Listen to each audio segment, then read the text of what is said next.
The invitation sat on my kitchen counter longer than it needed to. Not because I was unsure about the wedding, but because of the name printed on the guest list that didn't belong there. My ex-husband's. Inviting him wasn't impulsive. It wasn't emotional. And it definitely wasn't meant to start drama. It was something else entirely. Something calm, intentional, and a little unsettling in its confidence. I didn't include a note. No explanation. No olive branch. Just the facts, the date, the venue, and my name, unchanged, steady, unmistakably mine. 4 years after our divorce, I lived quietly.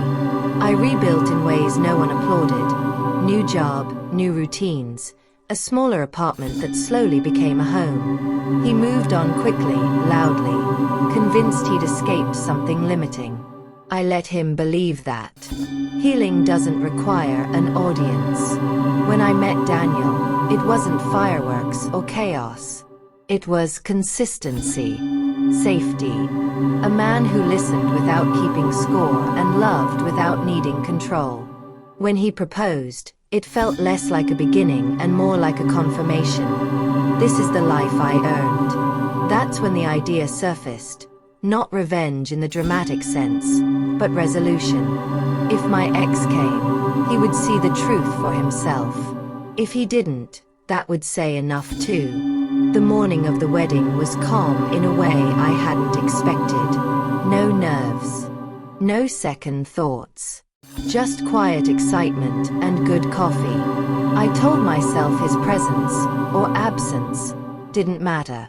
Still, when the ceremony music started, I noticed him. He stood near the back of the garden, hands folded awkwardly, like someone who hadn't planned on staying long. He looked older. Tired, maybe. Not worse. Just no longer towering in my memory. That surprised me more than anything. Walking down the aisle, I felt grounded. Daniel met my eyes and held them. No distractions. No comparisons. Just certainty.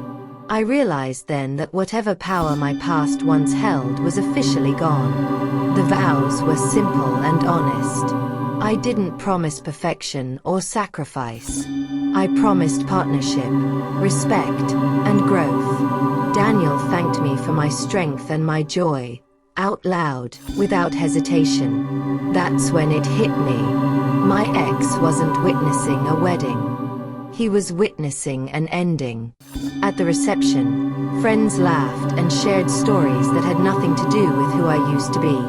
Music played. Drinks flowed. I danced without worrying how I looked. My life felt full, rich in ways that didn't need validation. I saw him one last time near the edge of the lights, drink untouched, expression unreadable. Our eyes met briefly. There was no tension, no bitterness, just understanding. He left before the final song. I didn't notice right away. That was the point. The sweetest revenge wasn't inviting him.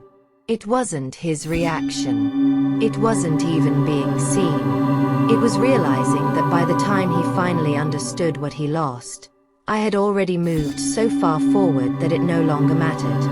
I didn't win. I healed. And in the end, that was better than anything I ever imagined revenge could be.